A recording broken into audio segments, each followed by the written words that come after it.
Ladies and gentlemen, welcome to the Above the Bar podcast. For each week, we belly up to the bar with a new guest, find out what they do, who they are, and what makes them great. So sit back, relax, and enjoy.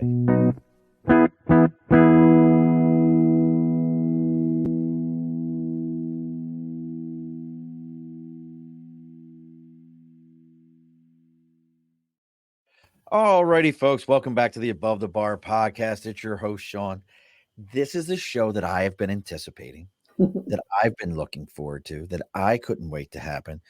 One of the most loyal listeners that we have has their own book out now. She's such a loyal listener. She even gave birth to one of our guests. That's how important this show is to her. I mean, how much more can we say than that? So joining us from what I still believe, and as much as I love my home of Maryland, what I still believe is the prettiest state in the entire country, all the way out in Utah, because it's the only place I've ever been that in April I was in snow for a couple of hours, and then the next thing I know, I was in the middle of a desert. So joining us all the way out from Utah, it's Crazy Aunt Rose. Right on. Hey, everybody. Look, and she even gives the horns see, that's what I'm talking about, Aunt Rose. Well, my kids have taught me to be pretty cool in that respect. And also the way you can remember my last name is I rock well. See, and you know what, though? Now, here's one for you, though, Aunt Rose. Do you know who started that? I do not. Probably the Longhorns in Texas. No, Ronnie James Dio. Oh, I don't know who that is. You remember the band Dio, Rainbow in the Dark? No. All right, you have to look that one up. So Ronnie James Dio is considered like probably one of the greatest hard rock, heavy metal, whatever genre you want to consider it as, singers ever.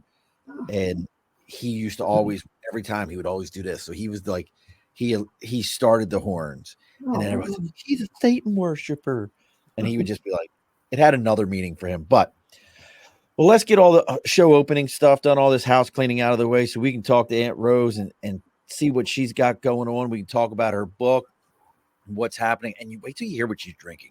I just thought that was the coolest thing when she explained it to me. So wait till you hear what she's got. You know, she's bellying up to the bar the right way. So as always, though, folks, let's get it done here.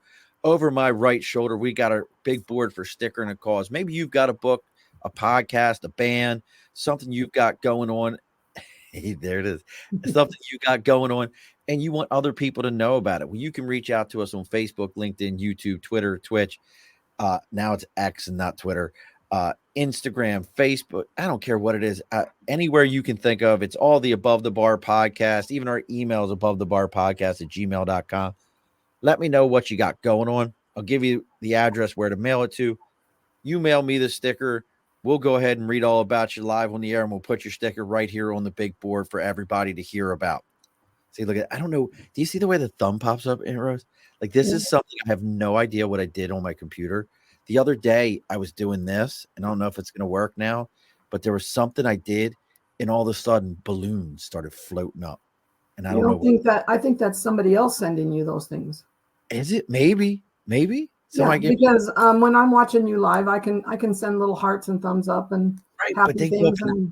They go up in the top, but they're always up in the top. This is weird. Let's see, I'll do it again. But either way, I told you I'm random. Well, I say your thumbs up anyway. See, that's why we look. See, Aunt Rose is the best. But let's talk about our sponsors. Now, look, our sponsors are I actually know one of the people that own one of these franchises in your area. They own almost basically the northern end of the state of Utah, which is a pretty good swath. But our sponsors are Budget Blinds of East Greenbush and Budget Blinds of Hudson and Coxsackie, New York. They are the U.S.'s #1 custom window treatment company. You reach out to them. They can do everything from blinds, shades, and the big one up where Aunt Rose is plantation shutters. Everybody wants shutters inside of their house up there, from what my buddies explained to me. Here in the Northeast, it's all about the honeycomb shades because we want the insulation. So make sure you reach out to them. And for this month, we're coming to the end of December. They still have their sale, 30% off of all your motorization. We actually just got some new motorization in our own home that is actually voice-activated honeycomb shades, where all I got to do is tell my smart device what room I'm in and what shade I want, and she just goes, raising such and such shade. What? Oh, Aunt Rose, it's the coolest.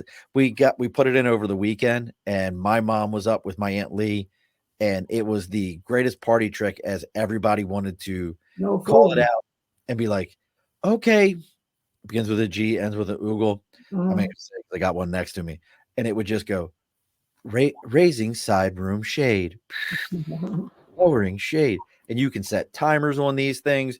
I actually, do you remember when the timers came out for the lights in your house, and they were like, hey, people will think you're still home and blah blah blah, so you don't worry about burglars and all that. Well, you can do that with these shades. You can set the timer on them so they raise and lower for sunset, sunrise, anything that you're looking for. So make sure you reach out to Budget Blinds of East Greenbush, Budget Blinds of Hudson and Coxsackie, New York, or whatever budget blinds you got around you, and let them know you're there to belly up to the bar.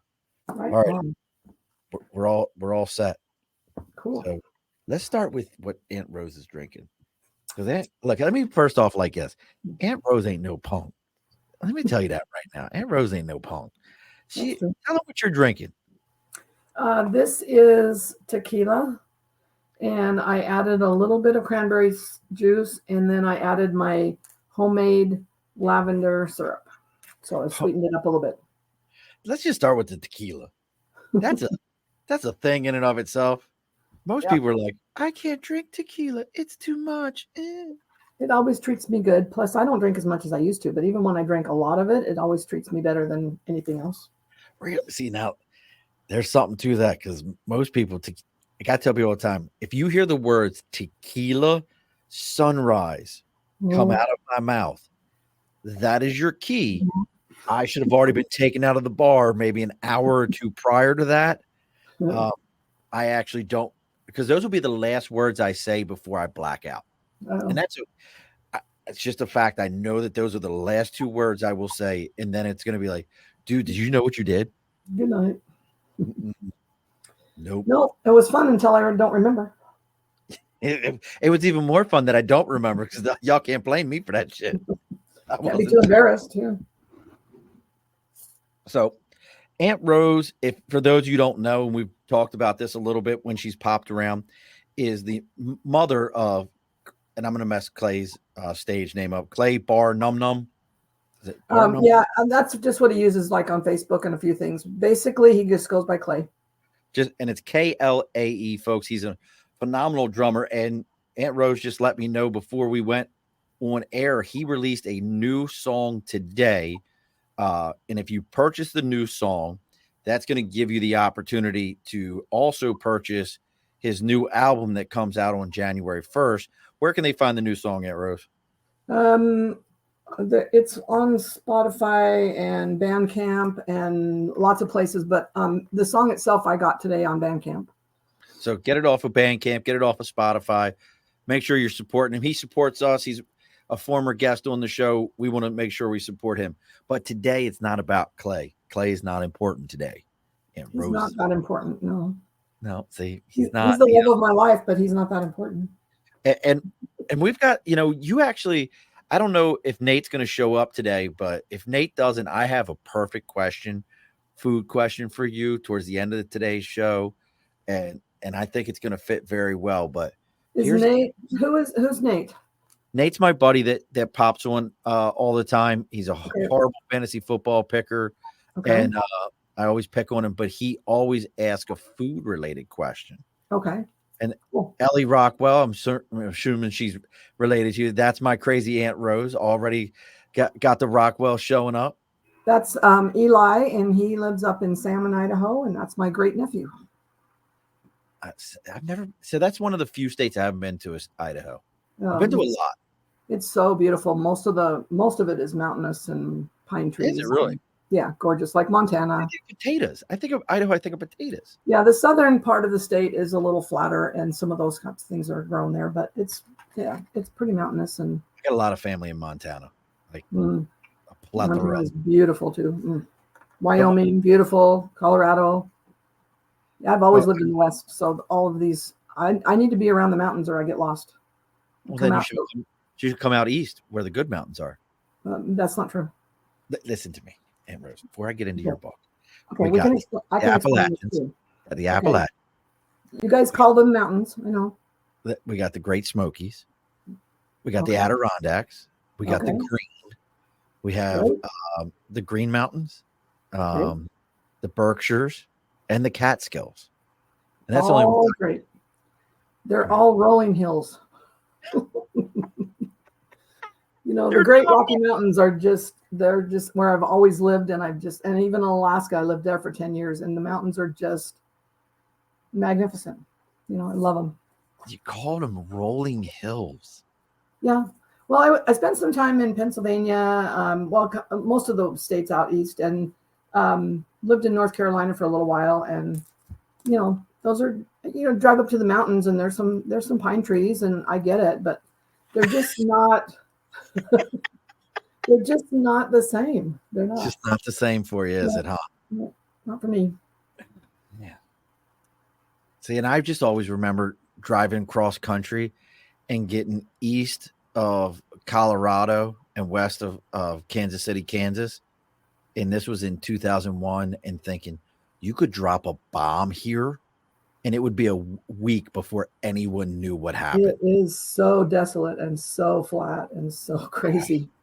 I could never Like, live there. like that's the kind of place I always remember driving past these signs. It was like Prairie Dog Town, come visit Prairie Dog Town, and getting out there, and I was like, I gotta see something. Like I've been in this car for too long, and Mhm. pulling off to see Prairie Dog Town just for it to be closed. Oh man, those guys And are there's funny. Nate made it. What's up, brother? So, and Nate, I may bogart your normal question, but we'll be prepared for it. So here's Aunt Rose's book. I didn't run your banner. Look at me. I'm a slacker here today. Get with And it, man. Aunt Rose's book is called Things We Shouldn't Talk About with Our Kids, but We Still Do. Uh, and you can find this is pretty much everywhere, Amazon, all the different locations. Aunt Rose, where can Um, no, it's through a website called Lulu, and there's a link I can share with people if they want one. But please? yeah, it's $10, and it's just a little paperback. But I can tell you the general reason that I decided to write it was all the years I'm raising my kids, we just get in these weird situations, or somebody would say something kind of bizarre, and I'd say, the boys would both tell me, you should write these things down. You should write a book someday. And this went on for years and years and years. And finally, I started jotting down a few things, and then finally decided to just put it on my bucket list of getting it done. And I just put it down in writing, just some funny little stories of some of the things that are maybe a little bit rough around the edges for some people, but we were always very blunt, open, honest. We talked about everything. And for that reason, I think I enjoyed my kids as teenagers more than some parents do. They were pretty fun. No, you know what? George from Outlaw Blitz podcast, and folks, make sure you're checking those guys out. We're working on. We might have Outlaws at the bar. Oh my gosh, I have bar stories galore. So we kind of, I thought you did. So I was gonna kind of but take from the book for a minute, because there was a story, and let's see if I can find it in here, because I love this book, folks. I read it, and if you didn't know it, on our big sticker and a cause board, see if I can find it real quick up here, right here. If you can't see it, that's Aunt Rose's sticker right there. Crazy Aunt Rose. That's her sticker right there. But she had a story in here. If I can find it. What was it about? Not the gayest, not the one that says gayest straight man I've ever known, which made me laugh. Where is it here? There it is. Metallica. Both of my sons taught me to appreciate a great diversity in music. I was raised on country music, but now listen to a huge variety. And I love how you snuck Clay into there. But I got to ask you, what was it like? Now the boys are big. I mean, it's hard to tell how tall they are, but they're both well over 6 foot, right? Yeah, one is 6'1" and one is 6'4". Okay, who's 6'4"? Clay? No, Clay's 6'1", and my oldest son is 6'4", over 300 pounds. He's a big gorilla of a guy. That's a large person. That's a lot of human right there. I can actually, now that I'm shrinking a little bit, I can actually stand underneath his arm. It's not really a claim to fame. It's just a fact. But what was that like? So here you are, raised on country music, and I'm going to assume generationally country music for you was classic. It was, Hank Senior. It was, Merle you know, Haggard, Johnny Jagger. Cash. Yeah. Yeah, it was the Outlaws, right, again, Outlaw Blitz. It was the outlaws of Mhm. country music back then, where you start looking into their history. Some of them actually murdered people. It's pretty wild. Yeah. But Yeah. what They was were it like? rough around the edges. A little bit. Yeah. Um, they weren't worrying about no tears in their beers for at any Mhm. time. But what was it like as the boys? Like, what was that show like for you when you're like, oh my God, what am I listening to? Master of Puppets, Ride the Lightning. What was those experiences like? Sandman, some of my favorites. Yeah. Um, well, I was a huge, huge Elvis fan too. So I spent most of my high school years just being obsessed with that and not really even paying attention to all the great music that was in the late 60s and early 70s. So I learned to appreciate that later. Um, but Clay taught himself to drum by watching Metallica videos on VHS and air drumming in the living room. And just that's how he taught himself. And so I just heard Metallica all the time.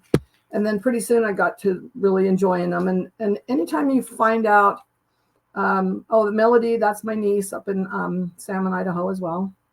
Um, I finally figured out, when they were sharing with me the stories about the people involved in Metallica and these different groups, once you get to know somebody a little bit, then you learn to love them, and started following them, and became one of my favorite albums, the Black Album. And both of my boys have taught me to like a lot of different kinds of music, everything from classical to, a lot of musicals, theater stuff like that. Tyler's way into that, and movies. And anyway, so I've been to Metallica twice, and once was with the boys out in an outdoor theater, and so there was a mosh pit going on in front of us, and they got kind of rowdy, and they were about to knock us over, and so both the boys just got real close to me, and here I got these big towering dudes next to me, and I'm just enjoying the heck out of the show. It was fun, really Well, fun. that was going to be my next question to kind of follow up with what George was asking. With the boys being involved in music, and I don't know if Tyler ever was in a band like Clay was, but ever any bar show stories, being out there and you're sitting out there watching them at a bar, and somebody may have made a offhand comment and you had to let them know you were mom. Um, no, but almost in the opposite direction. Clay's going to be a little bit cranky about this, but it's in the book, and I okayed everything in the book with them before I printed it. So he was in a band locally that I attend a ladies' hat party every year, and we have valets come and take care of us, bring us food, dance with us, whatever we need, and then we usually have a band. And so Clay's band is playing, and so we're all out there dancing, all of us girls, and having a good time. And they had planned to just be playing with nothing but a sock on, all of them. But one of the guys was a return missionary, so he only went down to his t-shirt or tank top or something and some shorts. He didn't want to get completely naked. But so here's Clay drumming away with nothing but a sock, and the other players too. And some of my friends were like, "Oh, you must just be so proud." And I just thought it was hilarious. And pretty brave. So yeah, it was almost the opposite of like somebody needed to know that I'm the mom. They all know me, and they know They Clay, and already knew it. they know my relationship with him. Yeah, it's very, very open. So it was pretty funny. Well, you do. I mean, and you talk about that in your book, things we shouldn't talk about with our kids, but we still do. I mean, I love the fact that in your book you talk about getting married, unbirthdays, which I love that as a parent, uh, Mm-hmm. the unbirthday piece, and just you kind of made it happen. And and if I'm getting too personal in something, please let me know. At what point was it just you and the boys? Most of the time, I raised them basically. Let's see, Tyler was probably 8 or 9 when we were separated and then got divorced. So, and Clay was 5 years younger, so he was Okay. pretty young. And so, yeah, basically they just relied on me, and they didn't have a lot of. In fact, they didn't have any uncles, grandparents, no male figures really to bump up against and kind of model their lives after or anything. So I know that that's something that was missing in their lives, but they seem to have figured out that, you know, this is how I want to treat women. And they're both extremely careful with their relationships with women, the underdog, anybody that needs help. They're both truly love is love, kind, thoughtful human beings. And I'm very, very excited for them. See, that's awesome. Because I mean, I know my interactions with Clay. He just seems like a very positive dude. Always got something going on. So, how did you, did you ever have to think about that? I mean, I'm looking through as I went through the book. It reminded me a lot of the relationship I have with my own mother. My parents divorced when I was 11. Funny enough, mine remarried each other when I was 18 and out of the Marine Corps. But Oh, then they divorced each other again when I was 22. yeah. Go figure. But as Nice.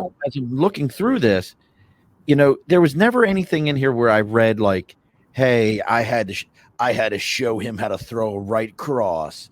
It was nothing like that. But at the same time, Mhm. they seem to be very positive. Nothing where I would say like I don't know a better way to put it. Weenie. They're not weenie guys, but they're not Yeah. toxic masculinity. How did you pull that off? Yeah, I'm not sure because Tyler was bullied a lot when he was younger. He was heavy and he was a nerd, and so he got bullied a lot. And he just took care of it himself. I'd hear about it occasionally, but I didn't hear about all of the situations until as they're adults, they tell you stuff that gives you a heart attack. Um, but Clay just was always well. They're both just really. They do some introspecting and they kind of figure it out for themselves, and I'll decide what I think about that. And I'm not sure where that came from because I'm not that way. I tend to just sort of react to whatever's happening in the situation. I don't have a big like suspicious bone in my body, and not that they're suspicious people, but I've kind of taught them that it costs you nothing to be suspicious. So as far as safety, I wanted my kids to Right. know that doesn't cost you anything to be suspicious, and if an adult never needs help from a child, never. And instead of just stranger danger, I kind of talk to them differently like that, I think. But Clay's been always one that wants to go, I'll go figure it out for myself, I'll decide if this is true or not. So I don't think he ever believed, I don't think he often believed everything I told him. He'd go figure it out for himself. Like, okay. Even though it looked like a duck and quacked like a duck, Mom, it may not necessarily be a Yeah, duck. I'll just go see for myself. Yeah, I'll go research this. Yep. So now, was there ever a story in this book that, as you were putting it together, and I know you said you vetted everything and you put it all together, but was there ever one of the stories as you're putting it together that you're like, maybe that one doesn't go in? Sure. Which one?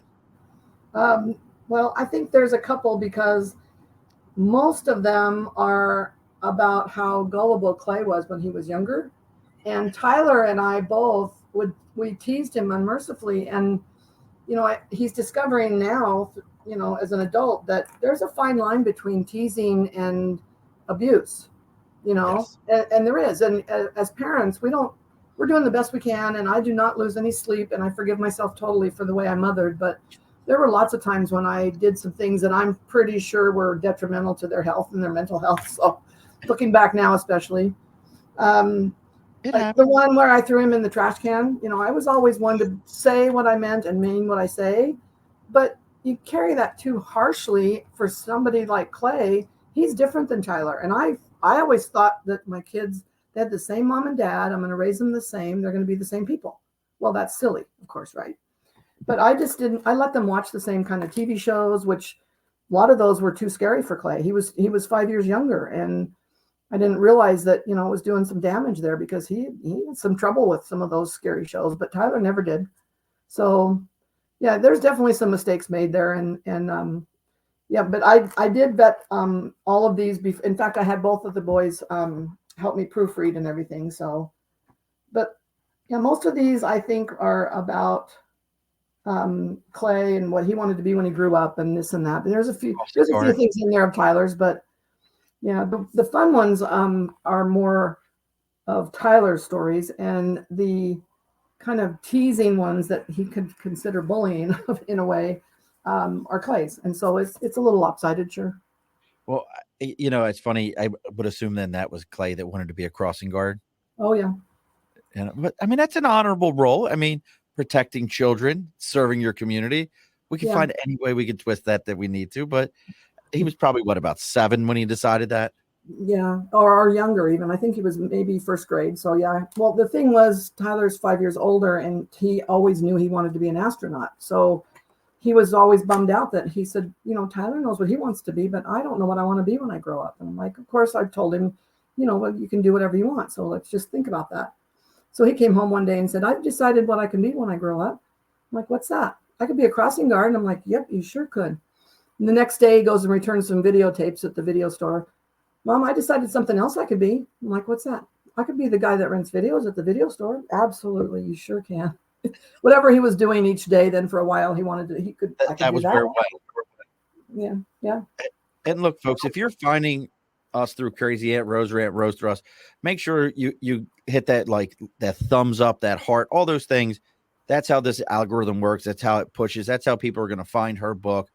You can find it on Lulu. It's LULU. I remember you sending it to me. And again, it's if you're hearing the audio and you can't see the scroller right now, things we shouldn't talk about with our kids, but we still do. Yeah, it was fun. I'm working on my second book now. Now, I was going to say, now you told me there's a second book coming. Now, what's that one focused on? That one's going to be more about my life, how I grew up, what I've been up to, some of the weird things I've done in my life. And it's going to include a lot about my traveling man. Now, the traveling man, if you don't recognize him, that was Intel, right? Was yes. he? So Intel used to have this little astronaut looking guy. And Aunt Rose, you tell the story because I know what it is and we've talked about it before, but tell everybody the story of what the traveling man does for you or with you. Well, yeah, he was just sitting. I don't know what prompted me to buy him, but I bought 4 or 5 of them in different colors. And he was sitting on my computer monitor at work. This was about 30 years ago. And he disappeared one day and I was just bummed out because, people take my stuff. That makes me mad. Well, a week later, I get a letter in the mail and some pictures, and he's taken himself on vacation because he got tired of seeing all my pictures of me going on vacations without him. So for a year and a half, we started getting pictures and letters from all over the world. I've got a 3-inch binder of just all these different letters and pictures. It was just, and we didn't know until he came home who had done it. But one of my coworkers' dad was a commercial airline pilot, and he just played the game, took him everywhere. And we just had a blast when he came home. Now people will borrow him. And as long as I know there's somebody that's going to take some pictures, play the game, and get him back to me safely, I'll let him go to people's houses and on their honeymoons and whatever. So I take him everywhere. I take him hiking. He meets people on the trail. He has his own Instagram page. Yeah, just been pretty fun. That's just wild that somebody just decided, yeah, that was like a lot of energy to go through that and keep at it for that long. Because I'm assuming if this was 30 years ago, it wasn't like you were just taking a picture on your phone and tagging somebody. These were printed stacks of pictures in an envelope with a stamp from China and Bali and Alaska. And yeah, he went everywhere. It was fun. And you never had an idea where he was at? Not until, nope. Well, I didn't know who had him. I knew he was just traveling. But yeah, I didn't know who actually took him because I'm pretty sure he can't take himself. Yeah, I mean, you never know. I've watched Toy Story. Yeah, first place he went was Disneyland. And then from there he went out of the country and yeah. Well, he married Barbie in Vegas. I mean, we've all seen the movie. She gets around. I mean, there was a lot of Kens. He gets around too. Right? Yeah. He had a girlfriend in Alaska and he had a girlfriend in Japan too. So he's a bit of a whore. He's got a little whore tendencies. Did he go to Africa? You bet he did. Now he had a blast. And I want to tie the Africa piece into the book a little bit because it's on the back of your book. You talk about that's your next life adventure. And for those of you who didn't know it, we have here on the Above the Bar podcast, we have actually checked off something on Aunt Rose's bucket list. She said she wanted to be on a podcast. This is the first one, and she gets to be on a podcast, and it's a good one because she can drink on it also. Look at that. And she's inked up. You love it, Rose. She's out there. Someday we'll get her back out here on the East Coast. Having a great time. We'll do some drinking and whatnot and hanging out. But I would love to come out and visit. Now, but you know what? I just thought about, I was just thinking about it as I was saying it in your book. You have that on the back cover, but the relationship you built with the boys, you went with Clay. Clay went to Africa with you, and that was you and him the whole trip, right? Tyler wasn't on that trip. Yes, I mean, correct. Yeah. Tyler has a lot more physical trouble traveling that far and traveling in general. And financially wasn't going to be able to do it either. He's got a family I was say he's and got a whatnot. family, kids, everything.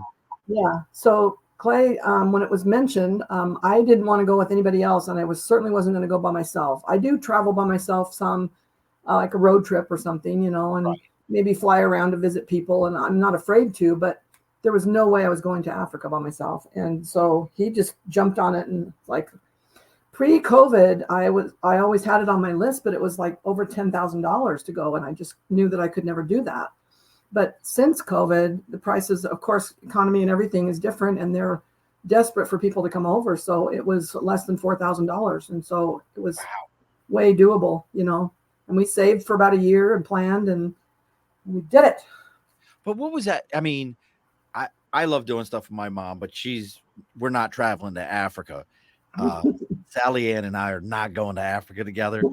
Heck, I've got a trip that I'm supposed to go to Mexico, and my wife and I just before the show, we're looking at the State Department website, and I'm like, this is where we're going. It's on the second tier of recommended don't go. Yeah, it's kind of dangerous. A lot of places there. Yep. I'm like, and I'm thinking to myself, and the group I'm going with I'm like, yeah, this is like one of my vendors that wants to send me. But what was that experience like going over to a place like that with your son, though, getting to experience it with one of your children, not just a friend or a spouse or something like that? Yeah, he's my favorite hiking partner, and we've been hiking all over this state. And he lived with me for a couple of years a while back, and that made it easier to go on different road trips and stuff. So we like to go camping. We like to just hike up these mountains right here. We're going down to southern Utah and that red rock country and stuff. So, and I both of my boys are easy to travel with. They're just easygoing people. So we've done some road tripping together, but yeah, knowing that what Clay really wanted to add to the trip was to go hike up into another country. I think it was Uganda or something, and sit with the gorillas. And I said, I do not want to do that. He said, well, I do. And I said, well, you're not leaving me for 1 minute in Africa. There's no way. I'm too nervous. So we're going to have to figure it out another time. Plus, it was real expensive to fly over there, have another night's hotel, transportation, and everything. So we just couldn't figure it out. I said, you'll have to do that next time with, like, I don't know, your girlfriend or somebody else. He was trying to go full gorillas in the mist on you, huh? Yeah. And that was, but other than that, I've been watching those animals since I was very young. And I just always had a desire to go to Italy and Africa. Those were my things. And I made it to Italy, and then I started, and I don't know what the big draw was for Italy. I just felt a physical draw to go there. And I cried and cried when it was time to go home. I didn't want to come home. Really? Where'd you go? Yeah, I liked Italy. I've been to Naples. I've been to Venice, Bari, and then down into Sicily, into Catania. Yeah. We were in Rome and Florence and Venice, and I really liked Rome. And we were on a tour group, and we just made a lot of friends, and the weather was perfect, and it was just awesome. It was hard to believe you standing there in front of the Colosseum, what you were looking at. It's just mind-blowing to me. If you understand the history, like when you start understanding the history to that place, like at one point. Well, I come from the West, which is fairly new compared to even traveling to the East. It's like everything's older there, and it's amazing. And going around Boston and all that is just really cool. But then you go to Italy, and it's like even older. And you're like, wow, it was hard to fathom. Yeah, when you realize, I can't remember which emperor it was, but he flooded the Colosseum, was able to flood the Colosseum and have a full-blown ship battle inside of the Colosseum. I didn't know that, but I do know that they let the barbarians just run rampant through there for about 500 years before. Well, they didn't let them; they did it. Right. before they put a stop to that, and then that's the condition that it was in when they put a stop to that, and that's how it looks now. Yeah, And Italy. I had a great preserved time. it. But Italian food, like, did you experience this in Italy with the Italian food where, like, here you can kind of be like, well, I want this on my food, I want that on my food, don't want this, that, and the other. And the Italians were, if you said that, it was more like, yeah, that's great. Offensive. This is how it's made. Take it. Yeah, it's a little bit offensive, I think, because they do make like their homemade pasta and everything, and they've gone to great extremes. But I loved that everybody has a small glass of wine with dinner, even younger people. I love that they all close their shops in the afternoon and just take a little afternoon, couple hours to do whatever they want, nap or whatever. Everybody strolls around the square at night. It's just a very laid back, easier going. They don't stress nearly like we do, and they're healthier, you know. And a crazy one is Sicilians actually are one of those areas that have some of the highest cholesterol on the Oh, planet, but I some of the lowest heart attack rates because their wonder diet. what age they live to be. Well, I know my great grandmother was 89, and my grandmother was 93. And but my great grandmother was from Palermo, and my grandmother was the first person in our family born here from Sicily with two Sicilian parents. So I Yeah, mean, it's I think their foods are just a lot more whole foods, no matter what you're eating, and less processed fast food.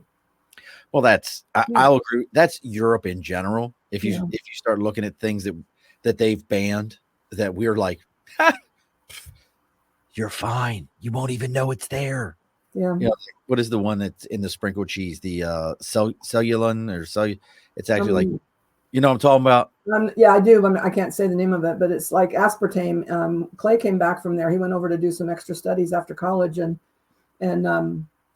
he came back and he said, "Do you know that aspartame is illegal over there? I mean, they cannot put it in their foods. And here, it's like nobody cares. They Oh, just put it in it's in everything. every soft drink that you have has Any sugar-free anything. Yeah, yeah, and aspartame. It is gross. What's margarine? You know the whole thing about margarine is one molecule from plastic. yeah."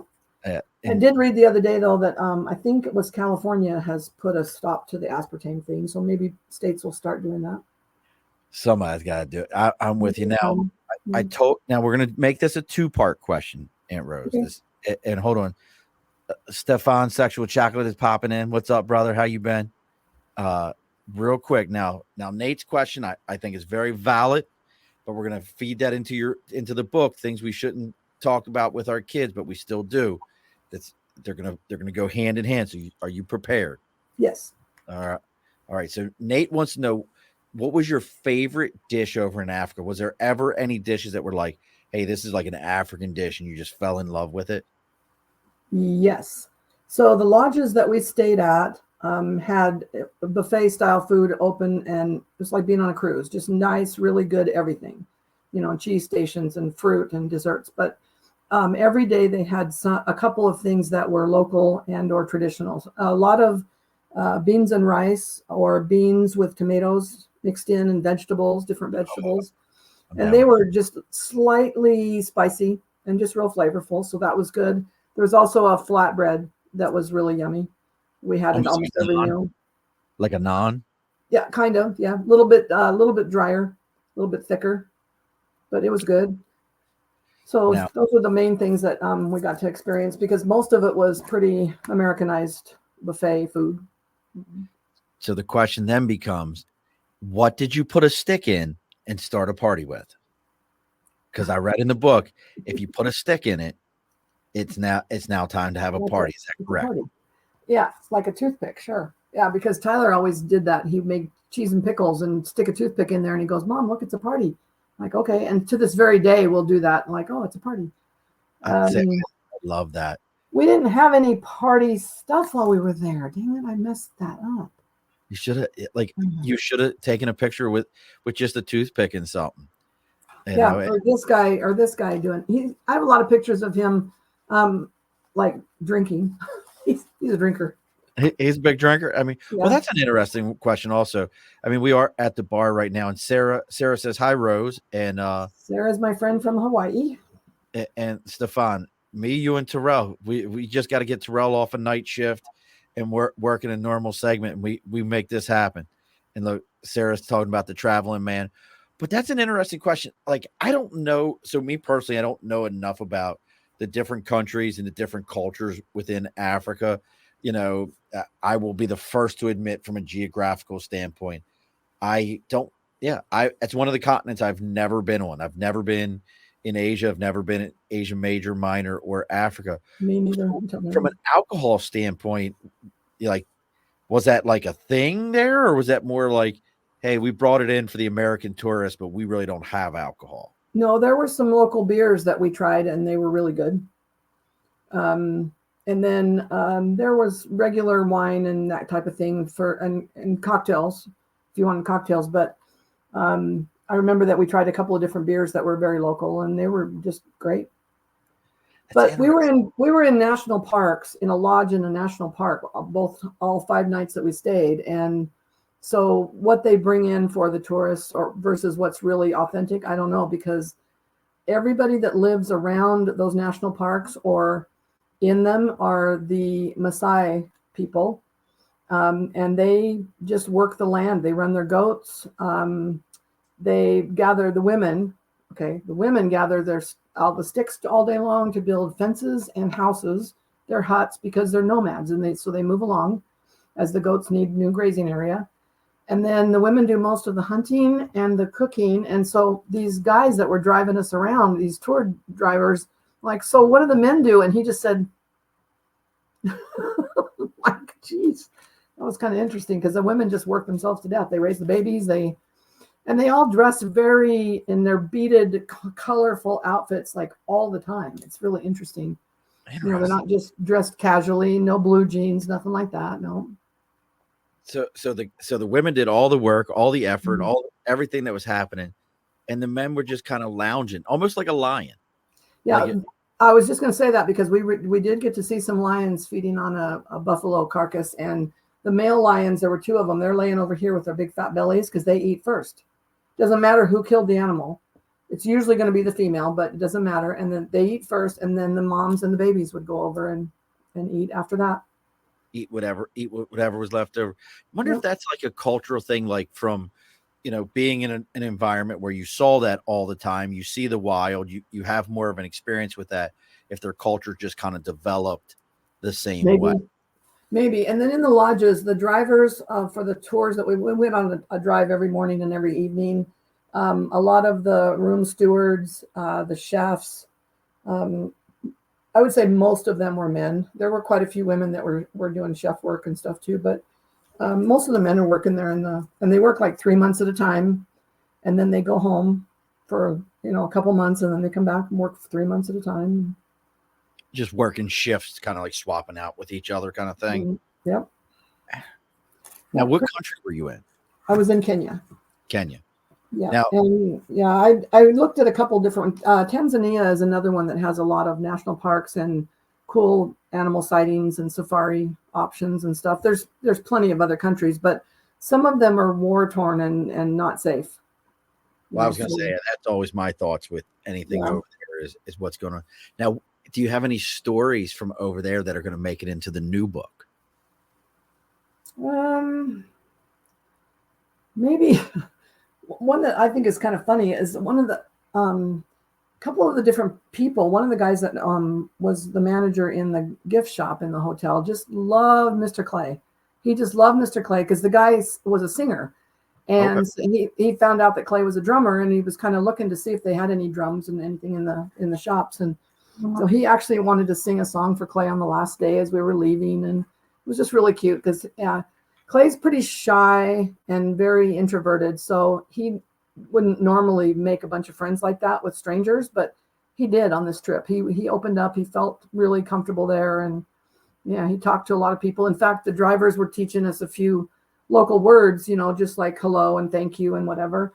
And Clay ended up learning a few extras like, oh, that's cool and whatnot. And then every time he would say it, they'd get all excited, so he was learning some new words and stuff. So he just fit right in there. But I would love to go back. I mean, we learned so much about the animals that I didn't know. And the Mount Kilimanjaro is it's the tallest mountain that is freestanding. It doesn't belong to a range or a nothing. range. Yeah, and it's 19,000 feet. And it seeps water up into this national park that like year round. So there's lakes and stuff in there for lots and lots of elephants and hippos and flamingos and all that stuff. That water stays there all year. So it's a great national park to go and see lots of cool animals. Everybody's pretty happy in there.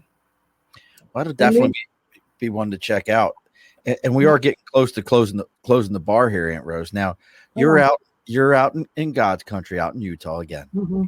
If you've never been to Utah, it is absolutely gorgeous.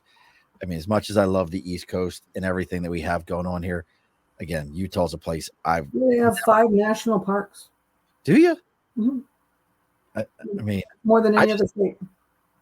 I just know that when I was there, like I said at the beginning of the show, going from driving in from California into Utah that direction, and just going from into the mountains into Zion, Grand Escapades staircase, and doing the fluted wall, and seeing the drawings, the what do they call it, the petroglyphs. Seeing all that stuff and being like, just like we didn't do the what's the arches out there, the Arches National Park is really Arches, yeah. Makes sense. Make good name for it. Yeah, good name. Bryce Canyon's another beautiful one. Zion's beautiful. So with all this that you got going out there, is there ever like anything going on where maybe somebody wanted to see you read the book live, go into a library, any kind of events like that coming up? I don't have anything like that, but here's my dream. My dream. I just bought a travel van, and I named her Avandra, which is the goddess of adventure and Rose.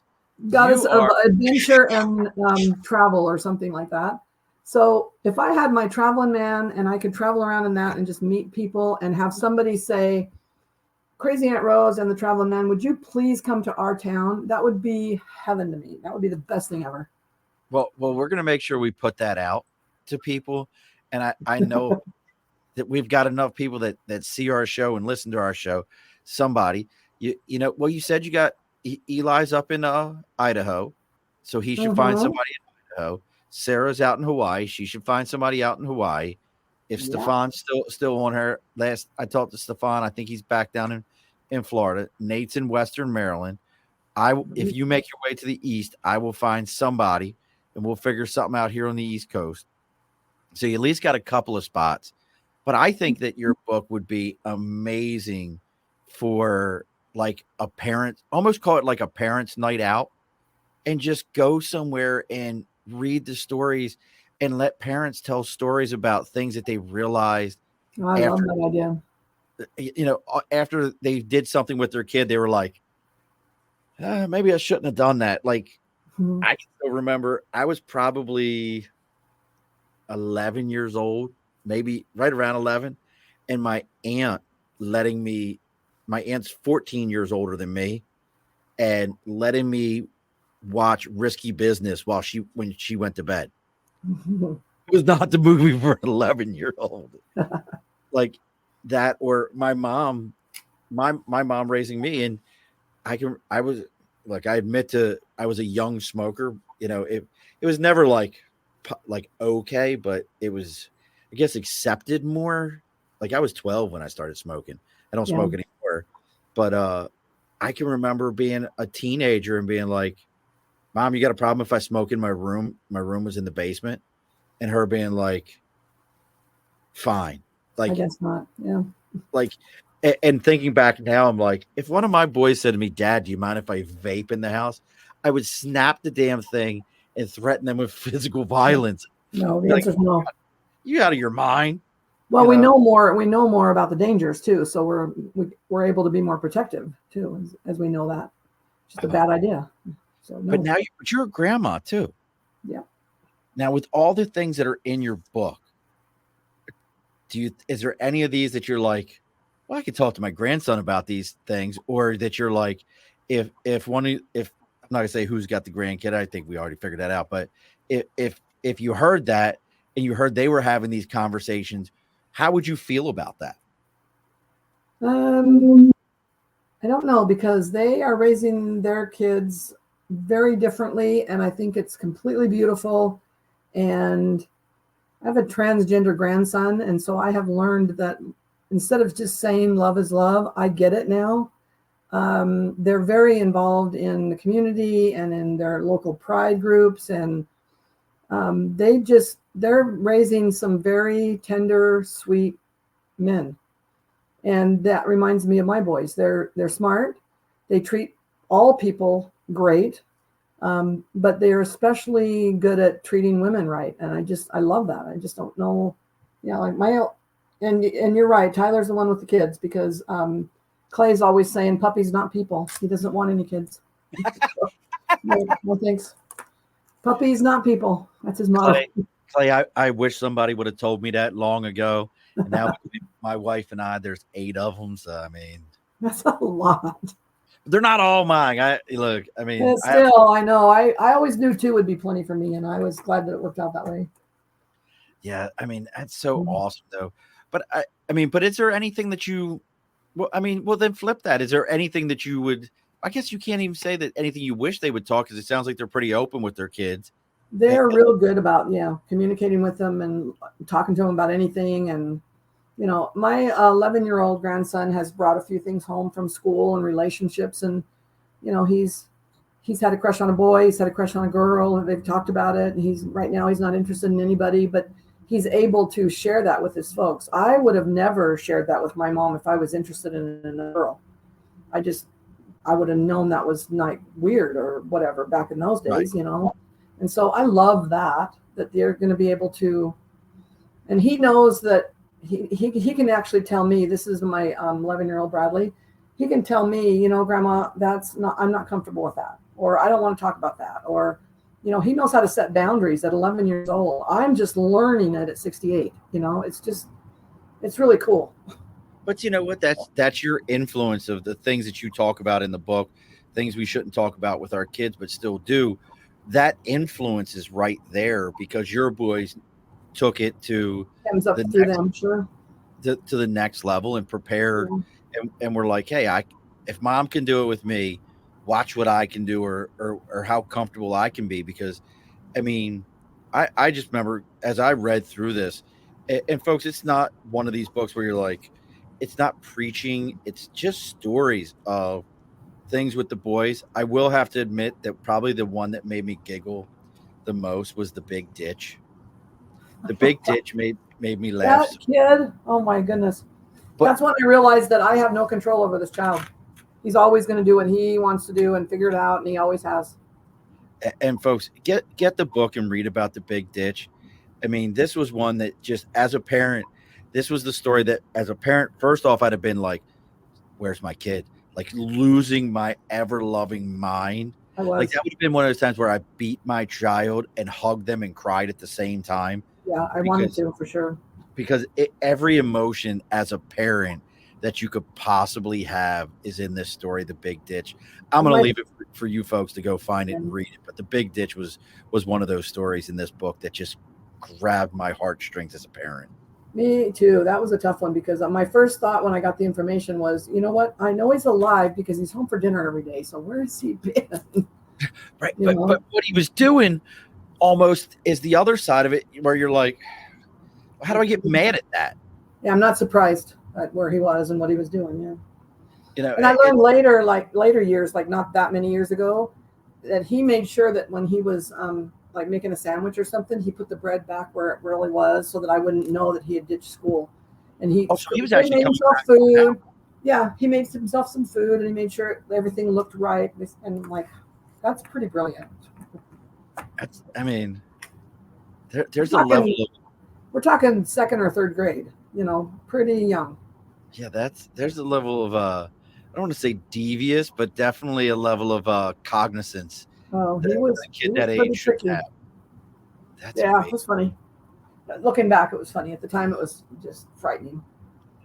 Oh yeah, look, and look, folks. The reason we're not telling you exactly what happened there is you need to go get the book. Things we shouldn't talk about with our kids, but still do. And as we say on every episode, look. It's not. Look, this is not. This is one that, and you know what's great about this one? You can't have my copy because my copy is very personalized to me. Uh, this is mine. You can't have it. Did I write you a love note in there? Mine's Oh, inscribed. good. Oh, My, good. you can't have mine, but I would let you read it if you stop by the house. It's not a long read. It's great.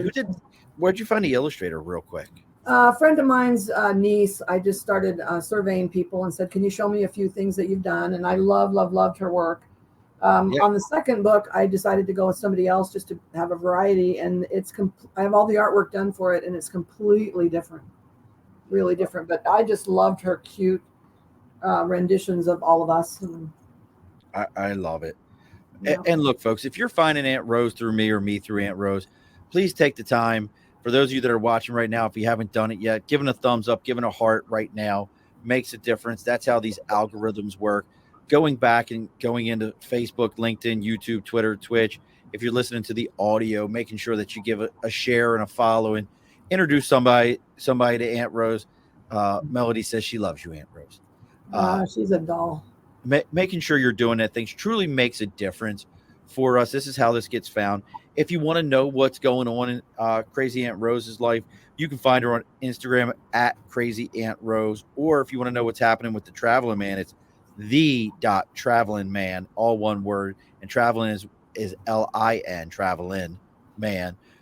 Make sure you're giving them a follow and seeing what they've got on Instagram. She's always got something happening there. Her TikTok's pretty funny also. She likes to do some stitches every so often. React. She is a goof and she drinks good stuff. Maybe she'll leave us with her lavender syrup recipe, which I've never heard of in my life.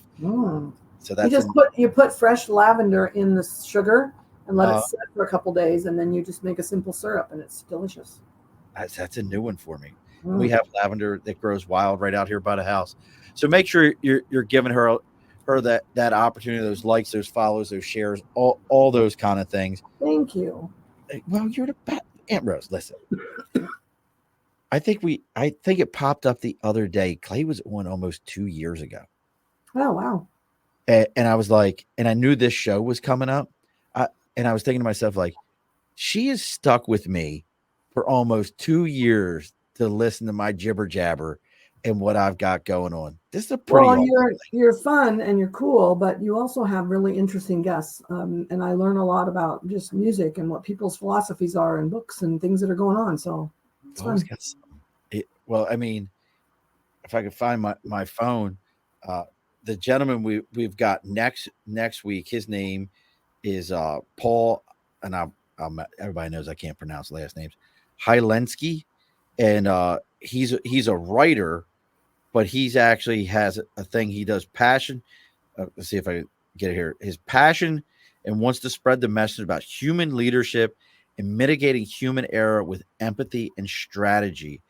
He's an author and an aerospace business leader that puts human leadership and psychology safety in place, which is a change to companies and changing in the industries. And for me, he's also a Marine. So chances are we're going to go way left on that one. But as always, folks, make sure you're giving it those likes, follows, shares. They matter. They matter to us. Follow us next week, 8 p.m. Eastern Standard Time. If you've got that sticker and you want to get on Sticker and a Cause, send us out your stuff. Now, Aunt Rose, this is episode like, I have to look it up. It's like 211, 212, something like that. Somebody, we're getting up there. We're getting old. I mean, we're getting old, you know. Vintage. I'm a vintage lady. I'm not old. It's becoming a vintage show. So as we do in every episode, you know, and I think you know what's coming. Do you know what's coming? I do. Do you remember what we do at the end of every episode, Aunt Rose? Yes. What is it? We say, don't forget to push in your stool. Well, we do. We definitely do that. That's my favorite line. And you know what the best part of that line is? I'll say it real quick. Is what nobody else sees is as I'm saying that line, I hit the last part to play the ending for the show, and you guys can't see it. I can see the guests' reaction to how many of them have never heard me say that, and they're like, "What?" The last thing that we do in every episode is the guest always gets the final word. So, what's the final word for us, Aunt Rose? Oh, rock on! Life is good. Alrighty, folks, be sure to push your stool in. This has been a Second Front podcast presentation found on Apple, Spotify, and wherever podcasts can be found.